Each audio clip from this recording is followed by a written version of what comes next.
Bonjour, bonsoir, je suis content de vous retrouver pour ce nouveau direct. Aujourd'hui, on va parler d'exercice et je suis vraiment ravi de vous retrouver. Vous allez trouver beaucoup de conseils, beaucoup d'exercices que je vous propose aujourd'hui dans mes livres, notamment Plus jamais malade, mon approche globale pour un corps en santé, et on fera des allusions à mon nouveau livre, un roman, Corps étranger, paru aux éditions Stanké. Je vous présente un exercice qui se fait debout, qui est relativement simple à faire. Je vais vous le montrer, puis ensuite on va voir ensemble dans quel contexte cet exercice-là est pratique, dans quel contexte on peut le faire. Donc, vous le voyez, c'est un exercice qui ne demande pas de saut. Je sais que vous êtes plusieurs à chercher des exercices à faible impact ou sans impact.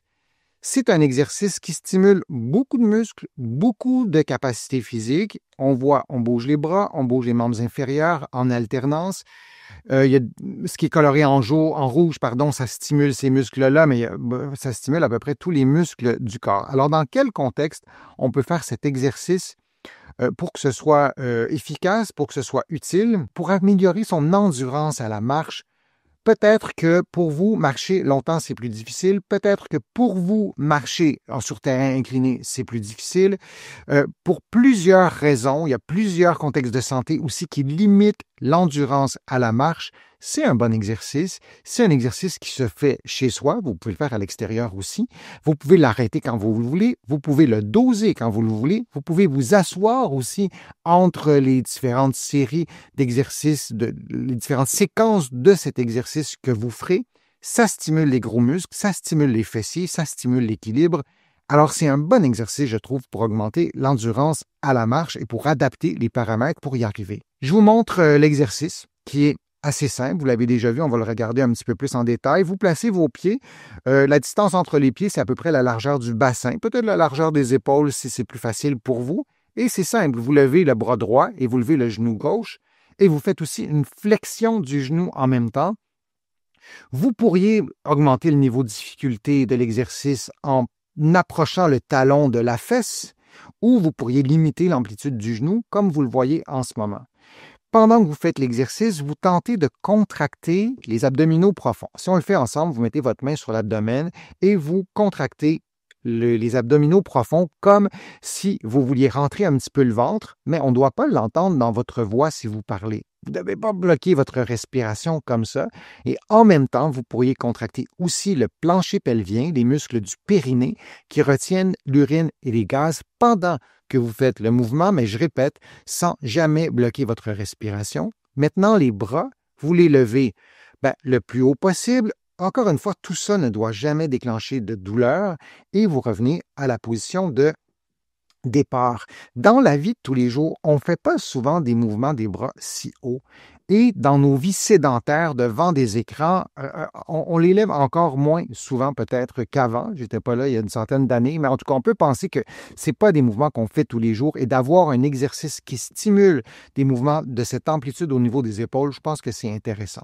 Pour diminuer le niveau de difficulté, vous pourriez lever les pieds moins haut, les bras moins haut et si possible progressivement tenter de retrouver l'amplitude maximale ou optimale pour vous, mais c'est une façon de réduire le niveau de difficulté. Évidemment, vous pourriez faire l'exercice moins rapidement, c'est une évidence, mais je le dis quand même. Vous pourriez faire l'exercice aussi en position assise. Même exercice, même chose, mais vous allez modifier la flexion des hanches parce que vous allez être assis, mais c'est la même chose et peut-être que progressivement, vous pourriez le faire en position debout. Pour augmenter aussi le niveau de difficulté, vous pouvez faire l'exercice les yeux fermés. C'est beaucoup plus difficile pour l'équilibre, c'est beaucoup plus difficile aussi pour la stabilité. Lorsqu'on lève une jambe durant cet exercice-là, le bassin ne reste pas à l'horizontale tout seul.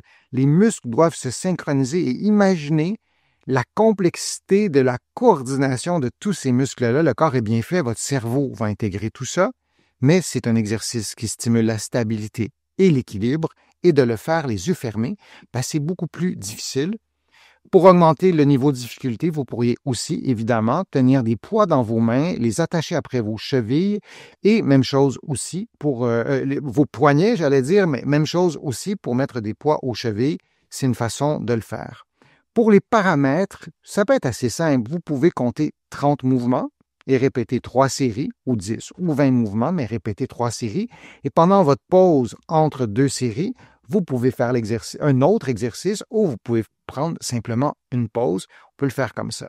Moi, quand je fais ce type d'exercice, je préfère nettement minuter.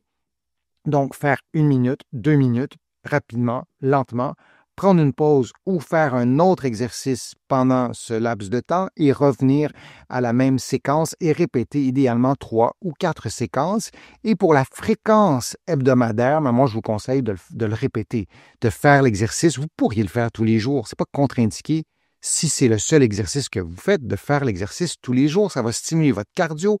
Ça risque de vous faire du bien aussi au moral, de bouger, de vous activer.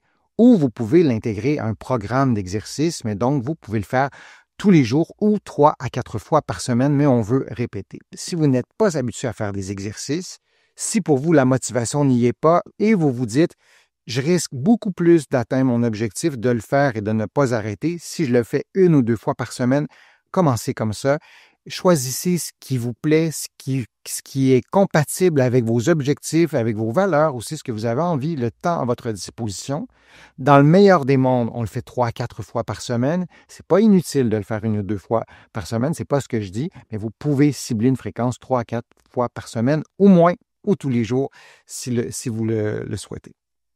Alors, j'espère que l'exercice va vous être utile. Je vous invite à le combiner à d'autres exercices. Comme je vous le disais, vous allez en trouver beaucoup d'exercices sur ma chaîne, beaucoup de programmes aussi que vous allez pouvoir adapter à vos capacités physiques. Je vous remercie de votre présence. Je vous remercie de vos questions. C'est toujours agréable de vous présenter mes contenus. Vous pouvez les rattraper sur ma chaîne YouTube. Vous utilisez la petite loupe, vous cliquez, vous entrez des mots-clés et vous allez trouver toutes mes vidéos. Il y en a des centaines et des centaines, ou plutôt des milliers. Merci aussi pour vos contributions. Sans elles, vous le savez, je ne pourrais pas vous présenter autant de nouveaux contenus et ça me fait plaisir de le faire.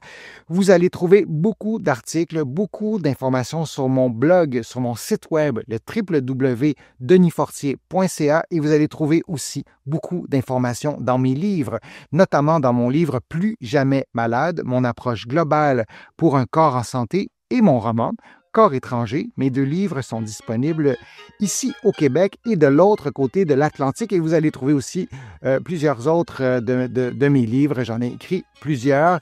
Donc, merci encore une fois d'être là. Merci pour vos questions. Je suis Denis Fortier et je vous dis à une prochaine fois, un prochain direct, à une prochaine vidéo.